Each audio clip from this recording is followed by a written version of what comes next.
días. Estamos a jueves 16 de septiembre. Es un devocional que he grabado previamente porque Dios mediante estaremos regresando de Tenerife a esta hora. Pero igualmente quería decirles que para mí hoy es un día especial y sencillamente es porque es mi cumpleaños. Así que lo comparto con vosotros, la alegría de una vida llena del Señor, de su palabra y del gozo de poder servirle y compartir con muchos de vosotros que me escribís a diario y que me seguís también compartiendo estos devocionales y estos pensamientos acerca del Señor. Ese es el mejor regalo que he podido recibir a lo largo de mi vida, conocer al Señor. Luego Él me ha dado una esposa, una familia, hijos hermosos, nietos preciosos y una familia de Dios en la cual me siento tan feliz de servirle y de sentir que mi vida está llena y estoy muy agradecido por todo lo que Él ha hecho, por todo lo que Él me ha dado y aún lo que espero me dará si el Señor no viene antes a buscarnos en estos meses y años venideros, si Él me da salud para seguir sirviéndole como lo he podido hacer hasta el día de hoy. Así que vamos adelante hoy, este día jueves.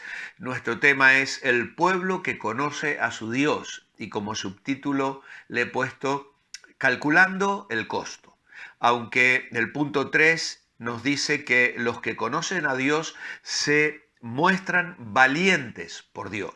La lectura de Hechos, capítulo 5 y versículo 29, nos habla de la actitud de los apóstoles. Respondiendo Pedro y los apóstoles dijeron, es necesario obedecer a Dios antes que a los hombres. Luego vamos otra vez al libro de Daniel, capítulo 3, versículo 16, para leer sobre la actitud de los amigos de Daniel. Sadrac, Mesach y Abednego respondieron al rey Nabucodonosor, no es necesario que te respondamos sobre este asunto. Nuestro Dios, a quien servimos, puede librarnos del ardiente horno de fuego, y de tus manos, Rey nuestro, nos librará. Y si no, has de saber, Rey nuestro, que no serviremos a tus dioses, ni tampoco adoraremos la estatua que has erigido. Obviamente que Nabucodonosor se llenó de ira, el aspecto de su rostro se cambió y ordenó que el horno se calentara 7 veces más de lo acostumbrado, al punto tal que mató a los soldados que fueron obligados a echar a estos hombres dentro del horno de fuego. Sin embargo, ya sabemos lo que sucedió. Estos muchachos mostraron fortaleza, vigor, se apoyaron en el Señor. Hay otro texto en el día de hoy que se encuentra en Hechos capítulo 20 y versículo 24, donde Pablo dice, despidiéndose de los de Éfeso, pero eso a mí no me preocupa, pues no considero mi vida de mucho valor, con tal de que pueda terminar con gozo mi carrera y el ministerio que el Señor Jesús me encomendó de hablar del Evangelio y de la gracia de Dios. Hay ocasiones en que no debemos esconder la cabeza, y no porque seamos temerarios o nos guste arriesgar, es cuando nos movemos por convicciones firmes, y en el caso de Daniel y de sus amigos, ellos habían calculado el costo. Sabían claramente lo que les podía suceder y solo una intervención milagrosa de Dios podría evitar la muerte, que fue finalmente lo que ocurrió. Pero esa perspectiva no les detuvo. Es decir, aunque sabían que eso podía costarle la vida, ellos decidieron confiar plenamente en el Señor y no inclinarse delante de la estatua. Ellos sabían lo que Dios esperaba de ellos y ellos asumieron las consecuencias con una fe confiada, con una sonrisa en los labios, con una confianza total en sus corazones. Más tarde, los apóstoles tendrían una actitud similar. Dice que les azotaron y ellos salieron gozosos de ser tenidos por digno de sufrir y padecer por causa del nombre de Jesús. Así que los gobernantes de turno muchas veces infligen heridas y hay veces donde Dios no nos libra de ellas, como el caso de los apóstoles. Pablo fue azotado varias veces, fue encarcelado varias veces, fue apedreado varias veces, incluso sufrió un naufragio y él hace un determinado pormenor de muchas situaciones difíciles que no están registradas en las Escrituras en su segunda carta a los Corintios. Sin embargo, su mirada estaba puesta en Dios. Y él le escribirá a los filipenses, y esto hemos meditado en los días anteriores, no le importaba las pérdidas que podía sufrir, porque para él era ganancia tener a Jesucristo, sufrir por Jesucristo, aferrarse a Jesucristo y responder al llamamiento que él había recibido. Ahora, deteniéndonos por un momento en lo que acontece con estos jóvenes delante del rey Nabucodonosor, llama la atención que el rey llame a estos jóvenes para interrogarlos. ¿Por qué razón no les mandó ejecutar directamente? ¿Qué es lo que hubiese acontecido en una situación normal? Probablemente el nombramiento que ellos habían recibido junto con Daniel muy poco tiempo antes, y la estima expresada por Nabucodonosor del Dios de Israel hiciera que estos jóvenes fueran merecedores de un interrogatorio previo a la ejecución que habría de llevarse a cabo. El relato nos presenta a un rey muy enojado por la desobediencia, pero les da la oportunidad de retractarse cuando vuelvan a sonar los instrumentos musicales que anuncian la orden de adorar a la estatua. Y como muestra de cierta impotencia, vuelve a amenazarlo de muerte si ellos no lo hicieran. Pero hay tres cosas que yo quiero resaltar en esta expresión de fe en la soberanía de Dios, en un corazón que calcula el costo y que entiende que el Dios que conoce es un Dios en el que puede confiar. Esta teología aplicada de una manera práctica que repercute en nuestra vida diaria. En primer lugar, lealtad a Dios. El rey se da cuenta de que la negación de los jóvenes responde a su lealtad a Dios. Por eso agrega que ningún Dios podrá librarles. En el capítulo 3 y el versículo 15 le dice precisamente esto: no hay Dios que pueda librarlos de mi mano.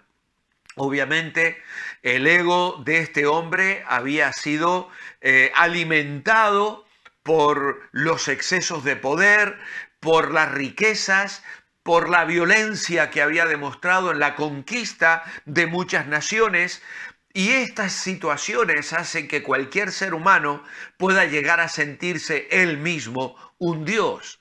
Y entonces ha construido esta estatua, y la orden y la obligación de adorarla responden a un reflejo de la manipulación que este rey quería realizar de las personas.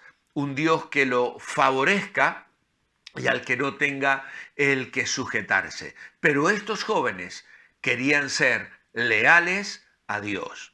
Luego tenemos una confesión de fe. Confesión de fe. La respuesta de Sadrac, Mesach y Abednego es toda una confesión de fe acerca de la soberanía de Dios sobre sus vidas. Dicen: al Dios que servimos, el Dios que servimos, puede librarnos del horno y de las manos de su majestad. En esta afirmación se ponen en claro los límites del rey sobre la vida de estos jóvenes. La declaración de los jóvenes, pues aún si nuestro Dios no lo hace así, sepa que no honraremos a sus dioses ni adoraremos a su estatua, expresa la lealtad de los jóvenes al Dios de Israel, a quien ellos adoran con exclusividad, aunque reconocen la posibilidad de que Dios no responda en una manera inmediata y aún permita su ejecución. Esta es toda una confesión de fe. Y a veces sucede esto en la vida de los creyentes. Oramos por enfermos de cáncer terminal y les vamos viendo que sus vidas se apagan. Sin embargo, aunque Dios no los sane, aunque Dios no intervenga milagrosamente, se entregan en las manos del Señor y descansan y encuentran fortaleza y gracia para soportar los dolores y enfrentar la muerte con esperanza y gozo en sus corazones. Confesión de fe. Entrega total a la voluntad de Dios. En tercer lugar, la teología de los sabios judíos se presenta aquí con una gran elocuencia porque un Dios soberano y poderoso puede o no puede ayudar a sus fieles. Obviamente mirar al pasado les hace recordar que Dios había intervenido en grandes batallas librándoles de poderosos ejércitos extranjeros, pero no lo había hecho con Babilonia, no lo había hecho con Nabucodonosor. Dios había permitido la disciplina y la muerte de miles y miles de personas de su pueblo, disciplinándoles por causa del pecado. Dios es soberano, Dios tiene pensamientos más altos que nuestros pensamientos. Y estos jóvenes están basando su lealtad no en la eficacia del obrar de Dios a favor de ellos, sino en una vida y en una historia de fe que los unen a Él, en la historia de su propia experiencia pasada, de su familia y de su pueblo en la antigüedad. Y aquí juega un papel muy importante la identidad espiritual y la historia de vida en comunión con el pasado. La lealtad de estos jóvenes no es solo producto de un voluntarismo personal, sino de toda una historia social y espiritual y familiar y que fue formando y dándoles carácter en su vida. Heredaron el testimonio de sus antepasados a través de una identidad y un sentido de pertenencia que en lugar de debilitarse, se fortalece en la adversidad del exilio.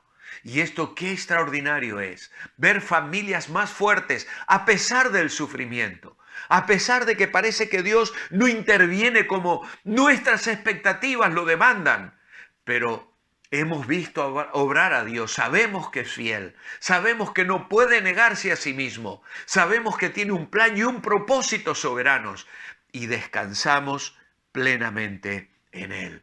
El Dios de los cielos era un Dios muy diferente a los dioses babilonios y las pretensiones de Nabucodonosor eran perversas. Y al resistirse a adorar la estatua, estos jóvenes están marcando un límite al poder babilonio. Están señalando que sus propias vidas les pertenecen y que prefieren morir antes que perder su última libertad, que era expresar su lealtad a Dios tal cual ellos la entendían. Y esto es algo a lo cual nos tenemos que afirmar en estos días, donde vendrán momentos difíciles, donde las iglesias y el mensaje del Evangelio va a ser presionado por quienes quieren que no digamos ni hablemos lo que Dios quiere que digamos. Pero no vamos a inclinarnos ante la estatua de la ideología de género, ni de los políticos, ni de ninguna filosofía contraria a la voluntad y a la palabra de Dios. Vamos a predicar lo que la Biblia dice y nuestra lealtad solo va a ser con nuestro Dios. Mi oración escrita en esta mañana es: amado Padre, qué gran ejemplo de valor y confianza vemos en estos hombres. Reconozco, Señor, que no siempre estoy a la altura. Aun cuando no me juego la vida en cosas más triviales, no soy capaz de responder con esta valentía. Perdona, Señor, mi cobardía y falta de entrega a tu voluntad. Que pueda hoy amarte y afirmar mi entrega a tus planes y propósitos sin vacilar nunca jamás. En tu nombre, amén. Que Dios os bendiga.